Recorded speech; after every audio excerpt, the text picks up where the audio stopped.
Hi everybody, it's me Deanna, and it's Tuesday, March the 5th. I wanted to do a video today in honor of Mother Sekhmet because Tuesday is her day and her color is red, thus the red heart.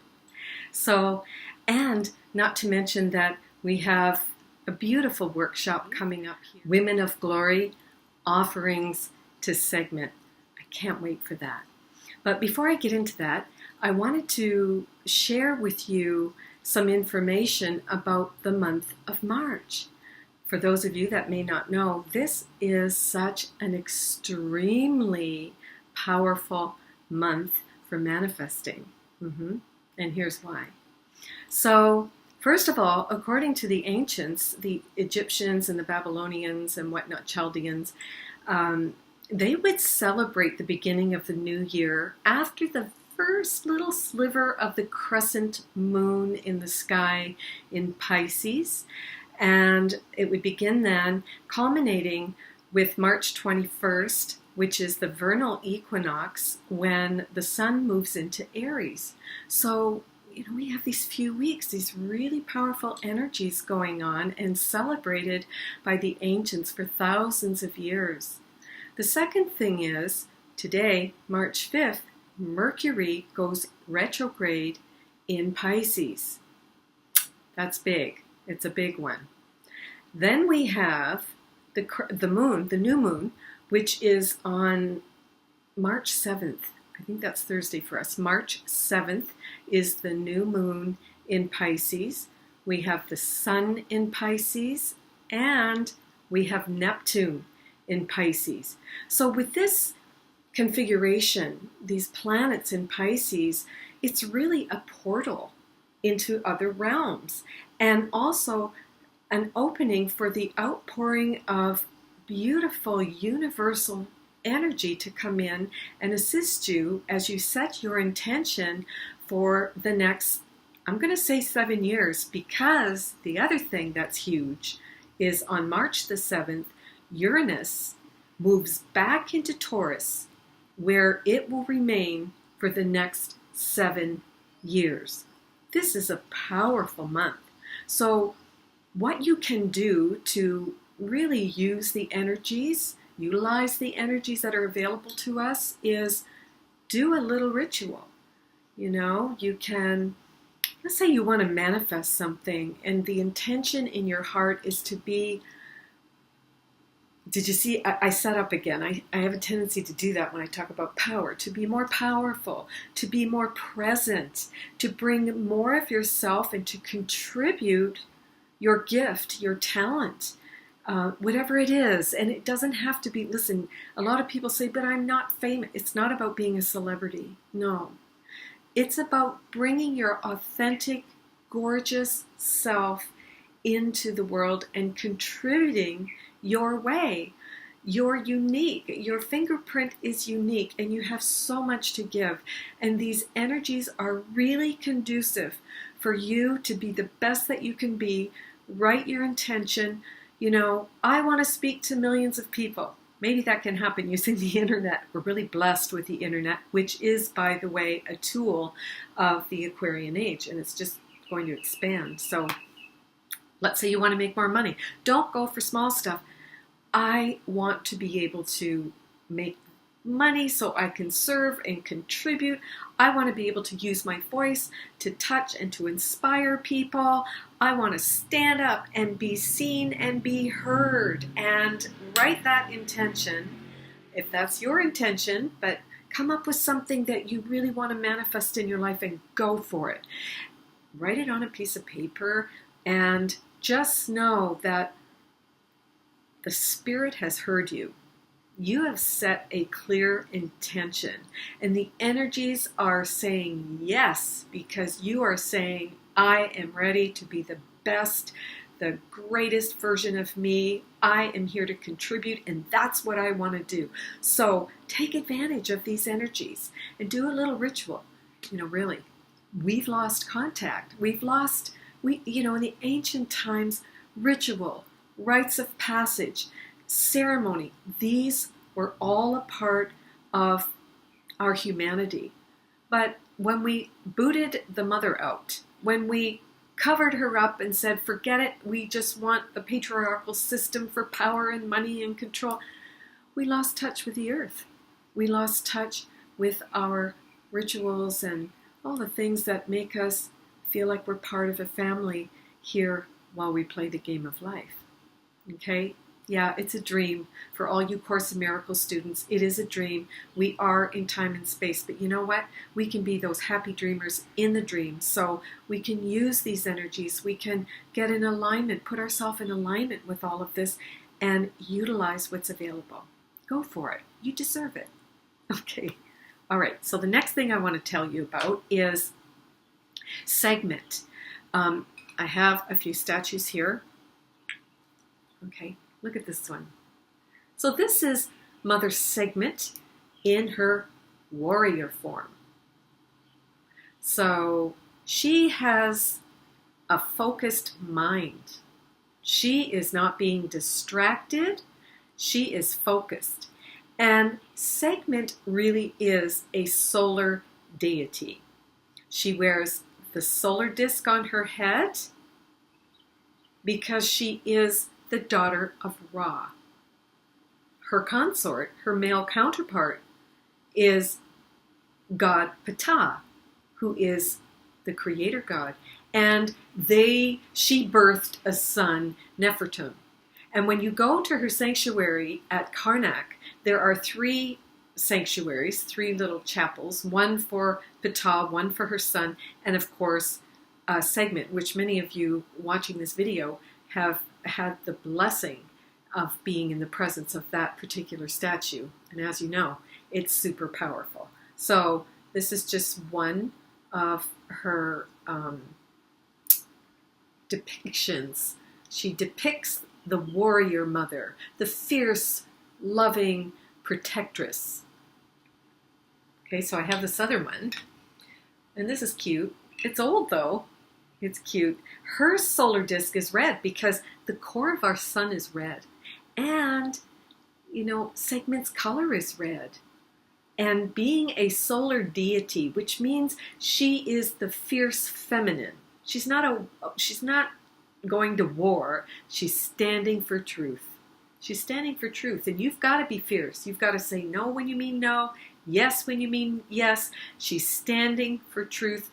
And she also incorporates goddess Mat, who is the goddess with the 2 feathers on her head that represents harmony and balance and justice.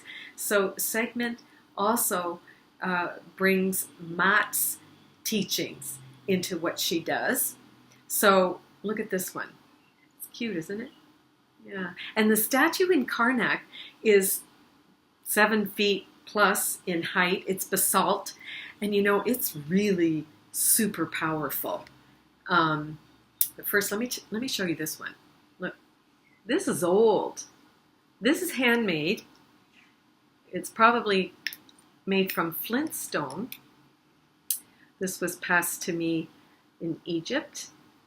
And, you know, back in the day, the priests of Amun, the Amun priesthood, they would be the mediators between you and God.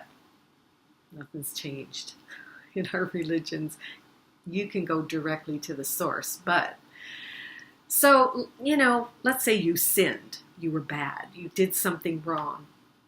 You would go to the temple and you would talk to a priest, and you could buy these Seva dolls and these amulets, if you will. You would buy so many of them, and you would buy your forgiveness. You would buy your freedom from your suffering. You just had to have this.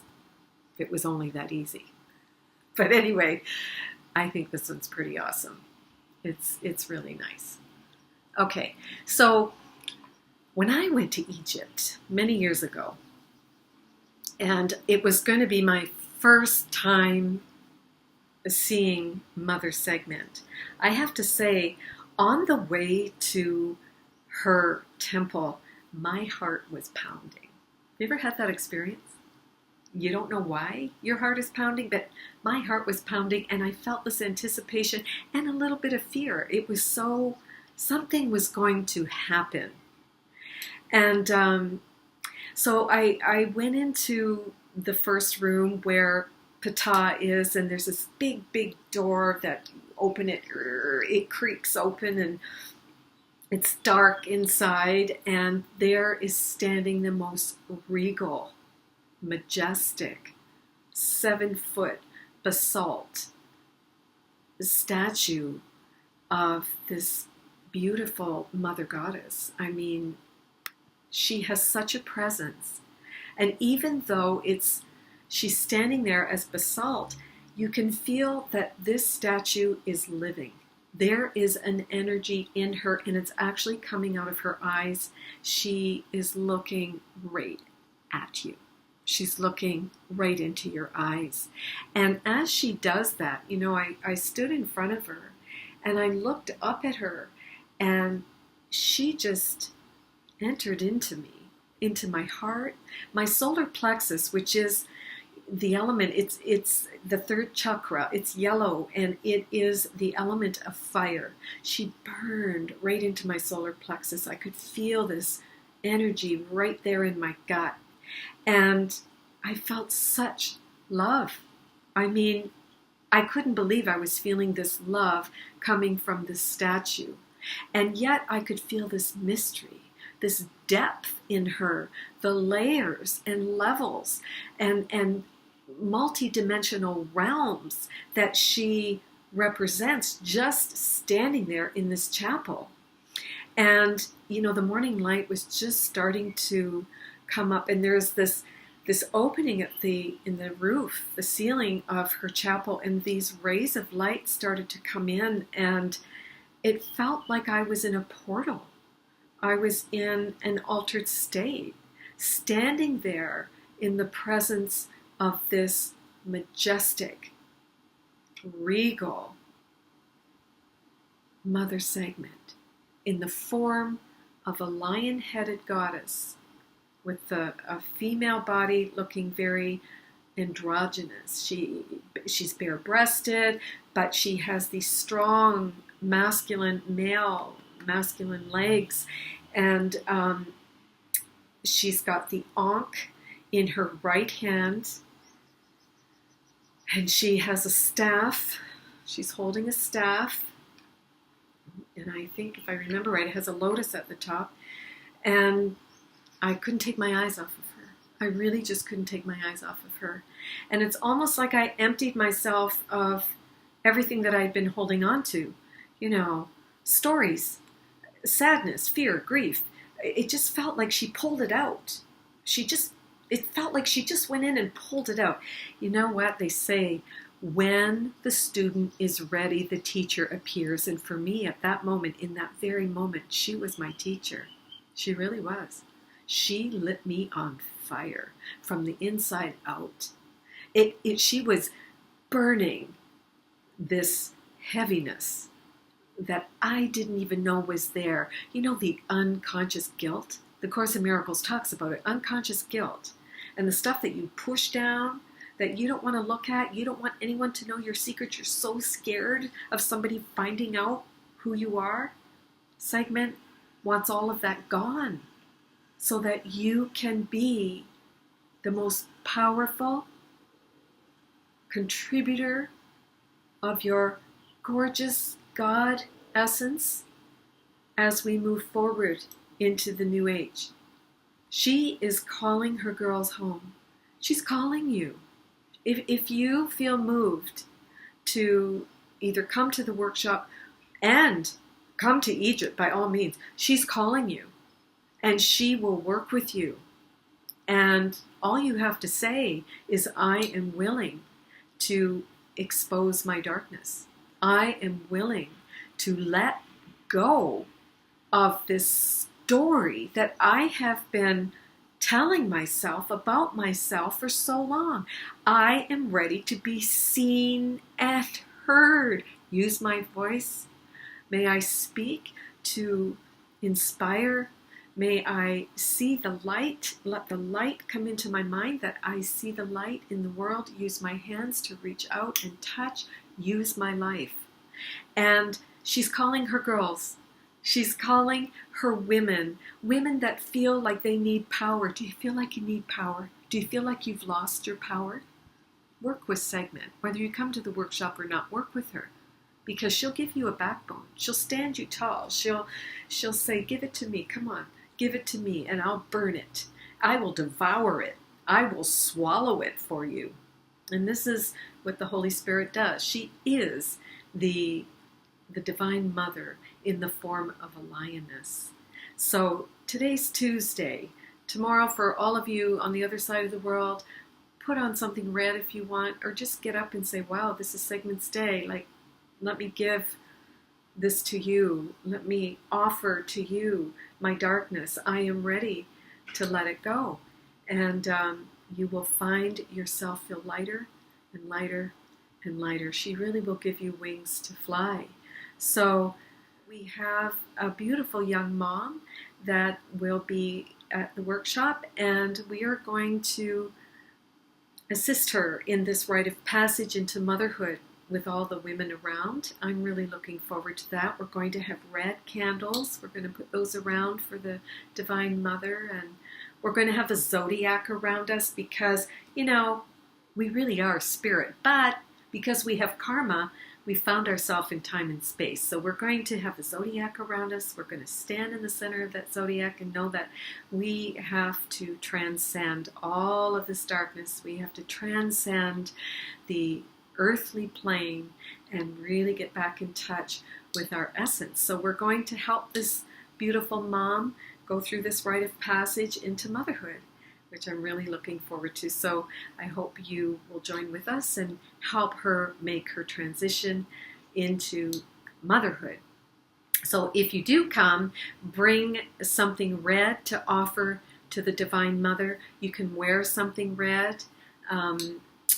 You can, if you have a crystal, a ruby, even the orange shade is good, just bring it. And we'll lay it at the feet of Sekhmet. I'm going to put some pomegranates around and some pomegranate juice to represent we just want to have all these different things that represent everything that Sekhmet is. Like I said, life is really a game. And it's really a dream in truth. But you know what? We don't believe that yet. We really don't. So let's use everything we can to help us wake up. Because you have a lot to contribute. I know it. I know you do. I talk to a lot of you. You're holding back. You're playing small. You're being little and playing little. Stop it. Enough. Women are powerful. You are powerful. Do you know how much you have to contribute? Take an inventory of your talents, what you're good at. And don't think you have to be a celebrity. Don't think it's that. No, unless it is. Maybe it is. Maybe you're an actress or, you know. But whatever your role is, you have so much to give. And I'm playing my role.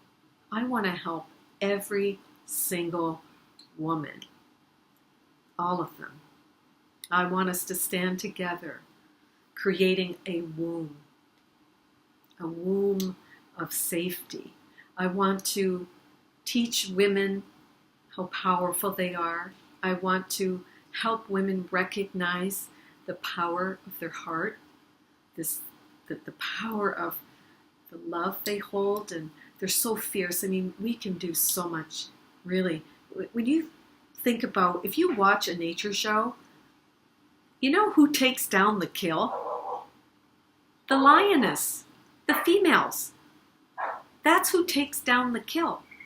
If us gals stood together, arm in arm, heart to heart, no jealousy toward one another, no animosity, just the sisterhood of love, we could take down the guns, the cannons, the nuclear, we could take it all down. That is how powerful we are.